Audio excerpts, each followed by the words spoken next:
Hello, everyone, and welcome to today's webinar. We are going to talk about how to supplement a lesson in an ESL lesson. So, here is what we're going to cover today: why we should supplement activities in a lesson, and example of supplementing an activity in a grammar lesson, an example of supplementing an activity in a vocabulary lesson. And later we are going to find, or I will share resources on how to supplement a vocabulary or a grammar lesson. So let's start from the beginning. Why should we supplement a lesson? We should supplement a lesson basically because students need to practice a language, the target language more. Meaning, if you are teaching present simple, the students need to practice it more in a way they can use it either in writing or speaking. And this is what the second point says: show students need to show they can use the target language more freely while speaking and writing. And um, we supplement the lesson because activities should have different interaction patterns, so pair work, group work, individual work, and so on. And also, students need to have different learning style catered. So some people are visual, some others are kinesthetic, mathematic, auditory. So we need to cater all these learning styles and in one lesson. Otherwise, we need to have fun in our lesson. We need to have a dynamic lesson where we change the activities and the pattern and um,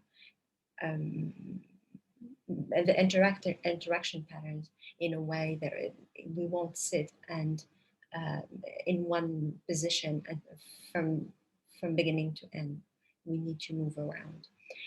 Anyway, so let's move on. We just talked about why we should supplement the lesson. Now we're going to look into how to supplement a grammar lesson. This is an example. So, for example, we're teaching the second conditional for unreal situations for upper secondary, upper intermediate students. So we went already through the MFP, or meaning form pronunciation, and we already have the context of the lesson set. We already had the controlled practice. Now, this is the part that is implemented, or the activity that is implemented, which is semi-controlled practice. Here we are going to speak. So in the difference between point number 2 and number 3 is that the controlled practice is an individual work and the students have to write.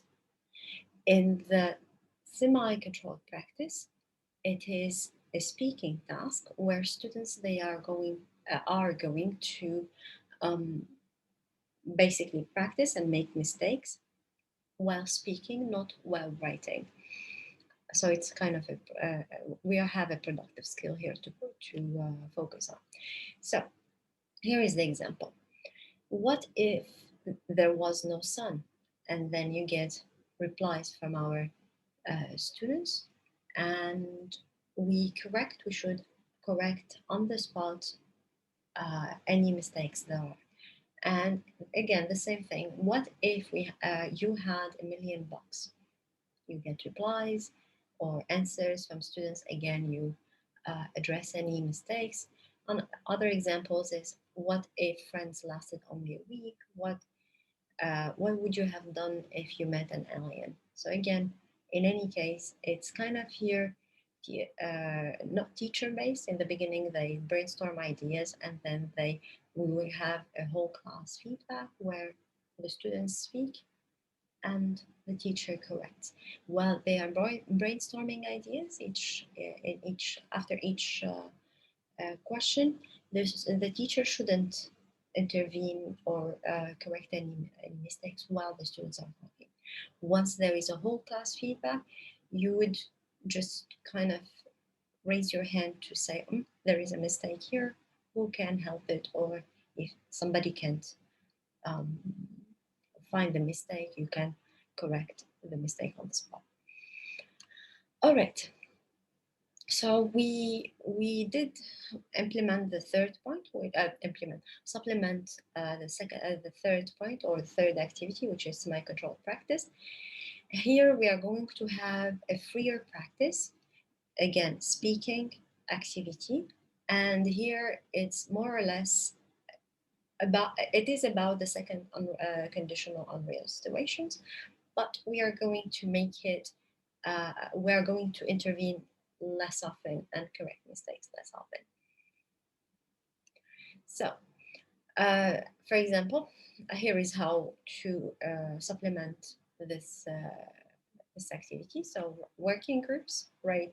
I mean, you tell the students, right? Working groups, write 3 to 4 questions starting with what if. You have 5 minutes.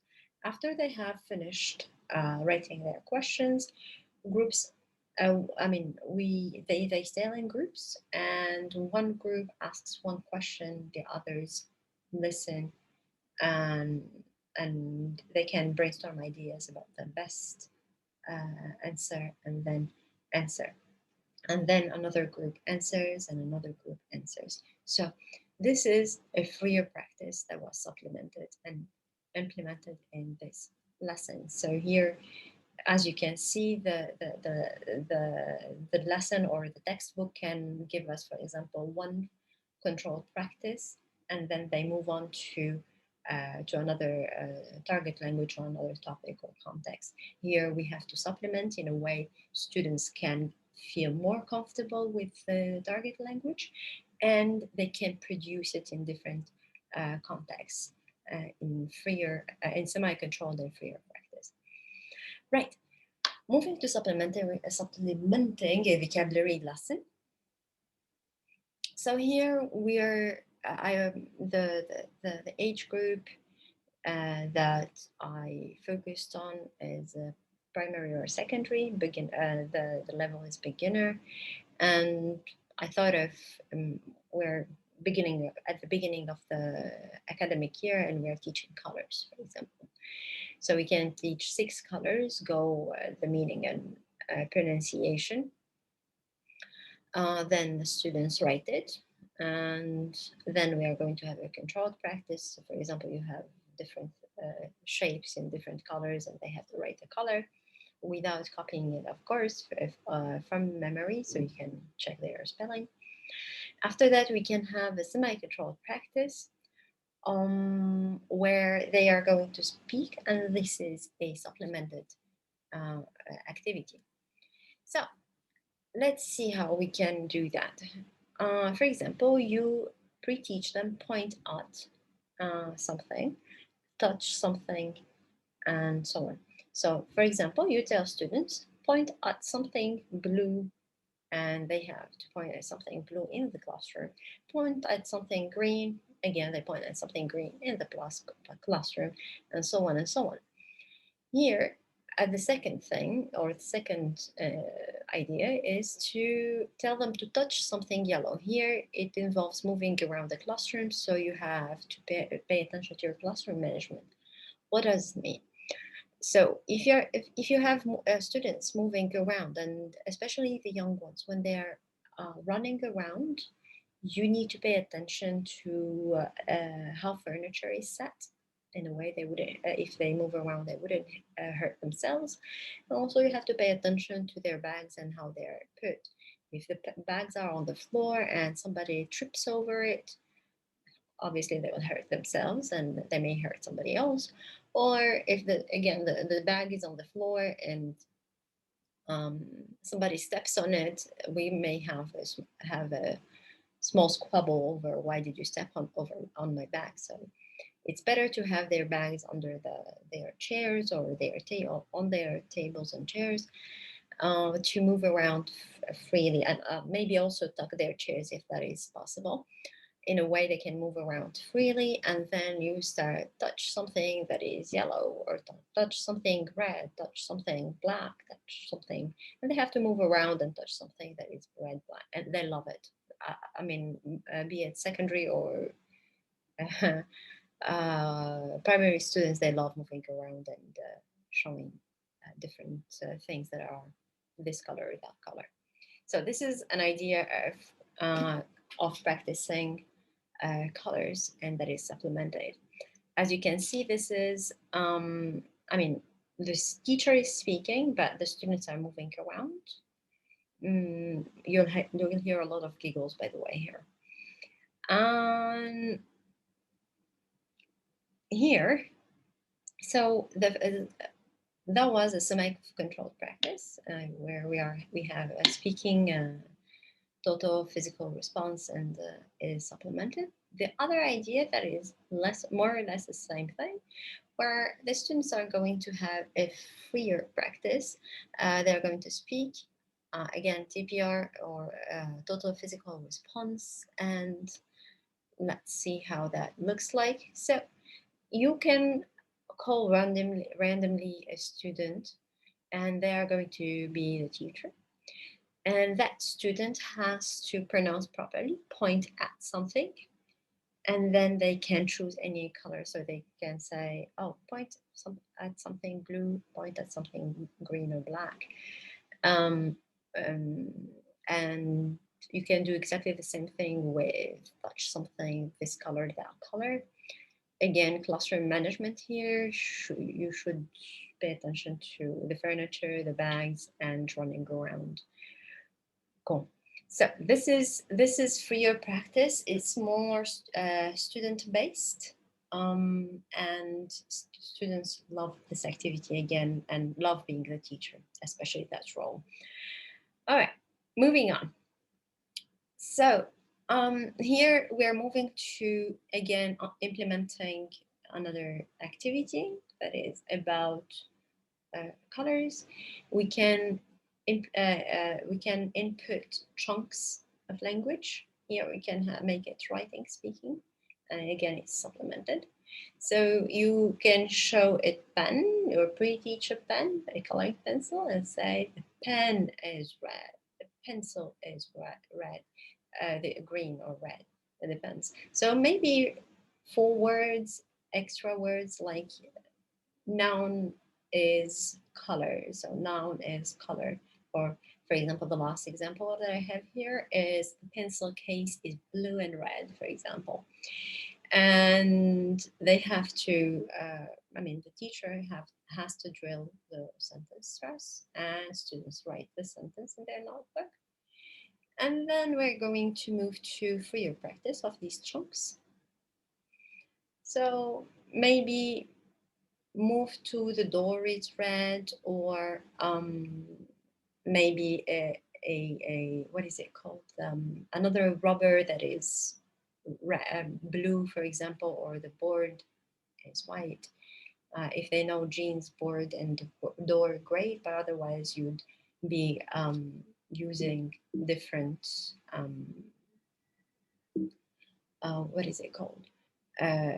Stationery, like here, pen, rubber, pencil, and pencil case. And you can take different pencil cases and talk about their colors, and maybe teach new colors, especially that they are not covered in the 6 colors that you had taught. So, and then you can have students work in pairs. Student A shows different things, and B says the colors. So points at the thing or touches them, the other student says the colors. Right. Moving on to resources. So here, I think the most important thing that I'm going to emphasize here is that instructions need to be clear to the students before we start any activity that is coming in after this. Basically, without clear instructions, students cannot understand what to do. Your activity wouldn't start properly because some students are perplexed or do not understand what you want them to do.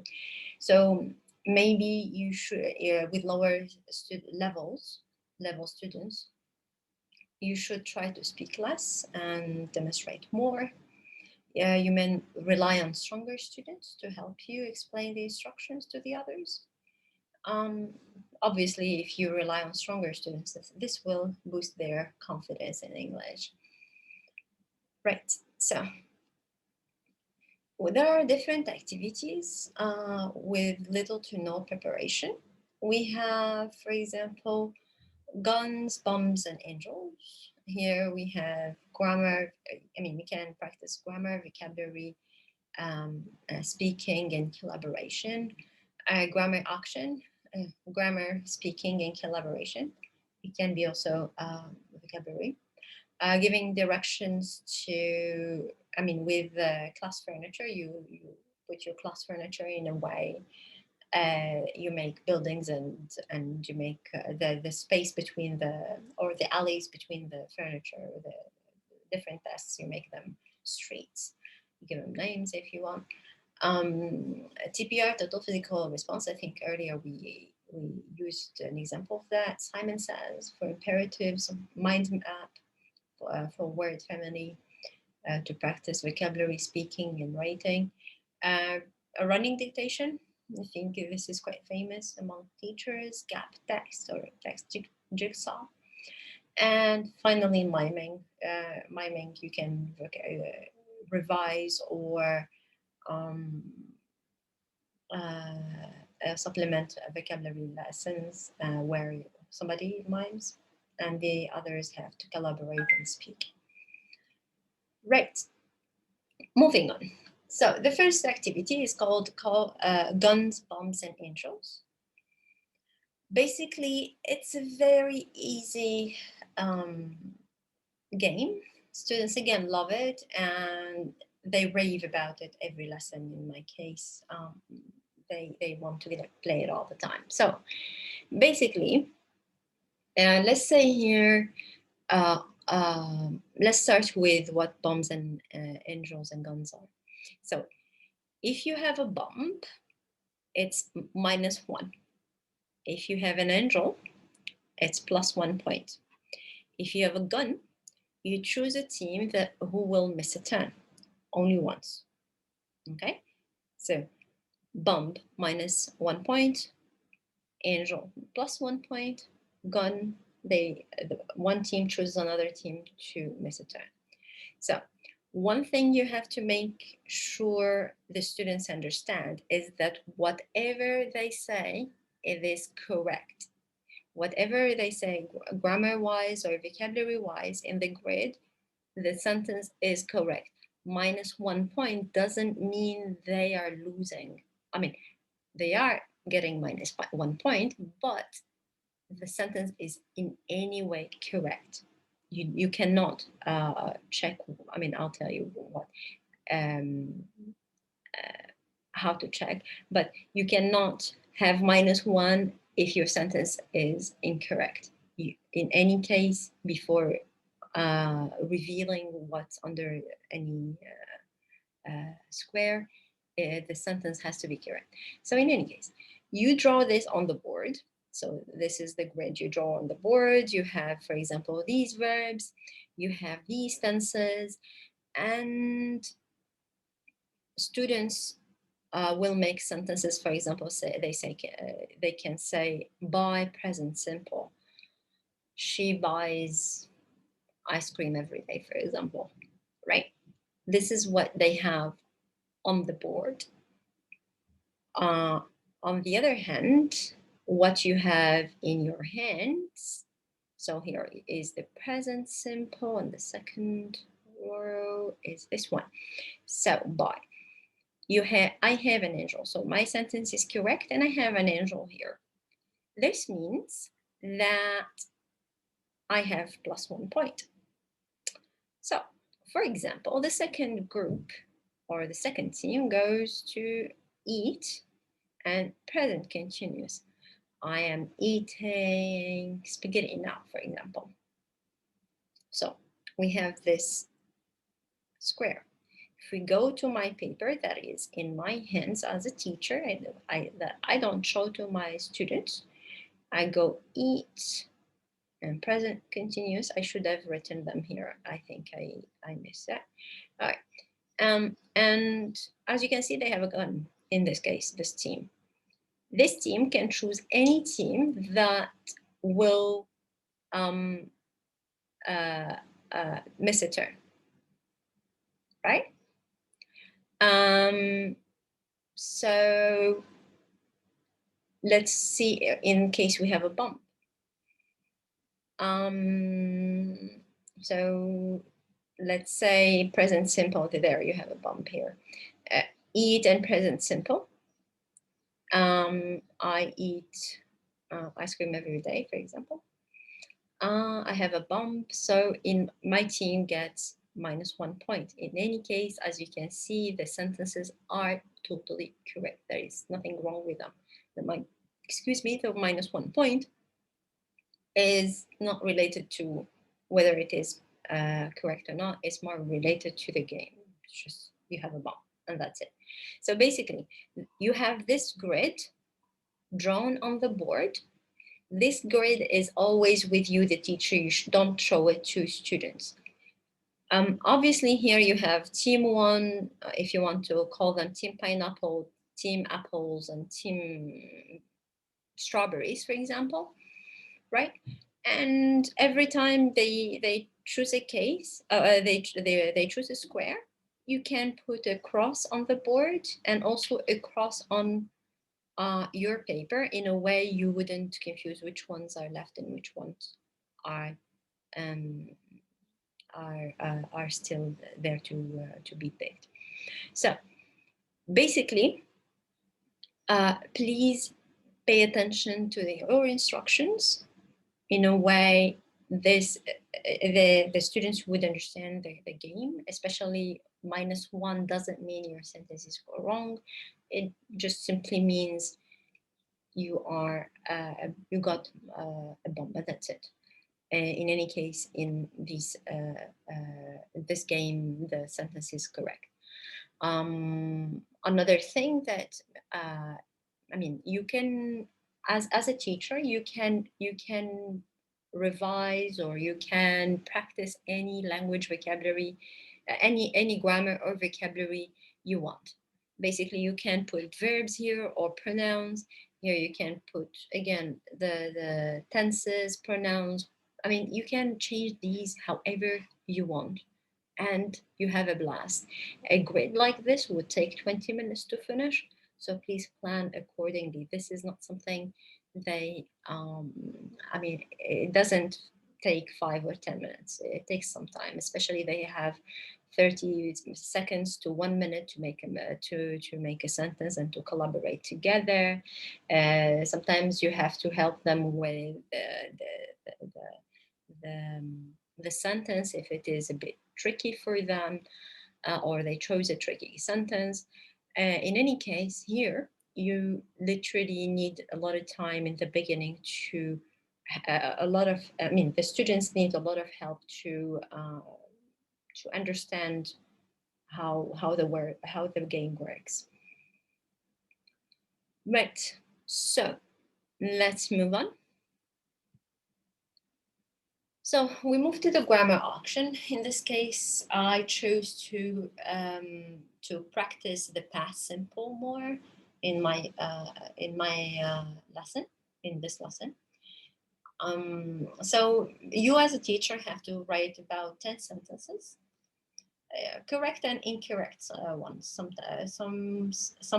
Some sentences can be incorrect based on the target language you're teaching. It's not incorrect in other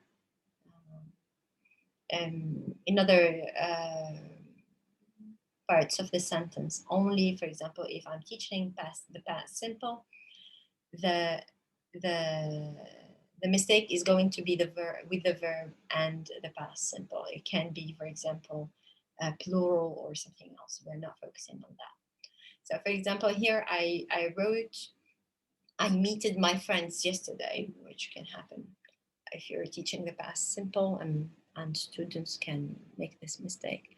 I spoke to the teacher this morning, so one is incorrect, the other one is correct. You can write about 10 sentences, 5 correct and 5 incorrect ones. And then you divide, once in class, you divide the class into groups of 3. Each team, I mean, on the board, you write, I mean, again, team pineapple, you divide them into teams, team pineapple, team strawberries, and team bananas. Each one gets $2,000 or whatever currency you want. So you have to teach them what betting means. So I bet 500, I bet 600, or no, maximum 500. So 200 and so on. The maximum they can bet is 500. The minimum they can bet is $50. So here is the tricky part. If they hear a correct sentence, they can bet 500 and like right off the bat. And if they're not sure about a sentence, it's correct, not correct, they can bet a small amount of money, 50, 100. If they know a sentence, I mean, if they know that there is a mistake with the sentence or in the sentence, they don't bet. They say, I don't bet. And you have to pre-teach this.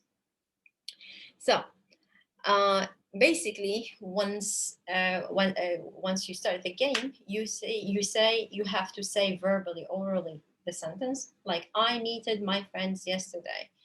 They collaborate together and they tell you, we bet 500, we bet 200, we don't bet, right? For example, team pineapple bets 500, team strawberry $50, team bananas, they don't bet at all. So obviously the sentence has a mistake. This means if you bet, you subtract the amount they bet. So the first team has $2,000 minus 500. They are left with $1,500. The other ones, the second team is left with $1,450. The other team didn't bet anything. It means they are left with their $2,000.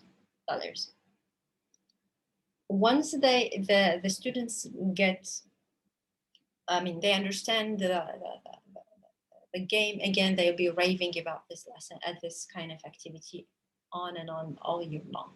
So you can have fun with it, especially that you can change the target language from past simple grammar, or it can be vocabulary, it can be idioms, it can be anything basically. And voila, basically. I hope you enjoy. Again, if you don't understand or if you have any questions, feel free to write them in the chat box. All right, moving on. So here are activities with little to no preparation, and they require some technology or no technology. So jeopardy.com can be printed and you can play it in class. Quizzes.com, it's fully online. And they need their phones to play with, to play this game. Bamboozle, they don't need their phones, but you need a projector, and basically that's it, internet and a projector to have it in front of the students. Kahoot is like quizzes. Again, you need a projector and they need their phones to play and an internet connection to play this game. Basically, everything is linked to the internet in quizzes and Kahoot. I mean, what I mean is their phones need to internet, and the computer needs internet. Bamboozle, only a computer needs internet. We don't need phones. And Jeopardy also can be printed, or it can be projected on the wall or on your interactive whiteboard. Jeopardy, the website that you can check is called jeopardylabs.com. As you can see here, there is a print option and download option where you can choose to have the questions with the answers or without the answers if they're easy. for you to, or you remember all the answers. Depends on the target language though. And you can choose the teams as you can see. And as I said, it can be done online in a class, or it can be, by the way, downloaded as an HTML document, and you can play it without the internet again. So you don't have to have access to the internet in this case. And you can print it as a hard copy, and for you, the teacher, and then draw it on the board, and basically cross any square the students would choose. Right. Let me check if there are any questions here.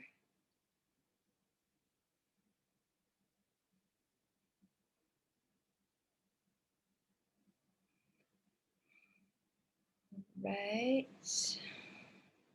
I think there are none. Right. Okay. If you have any, please then type them in the comment section if you are on YouTube or LinkedIn.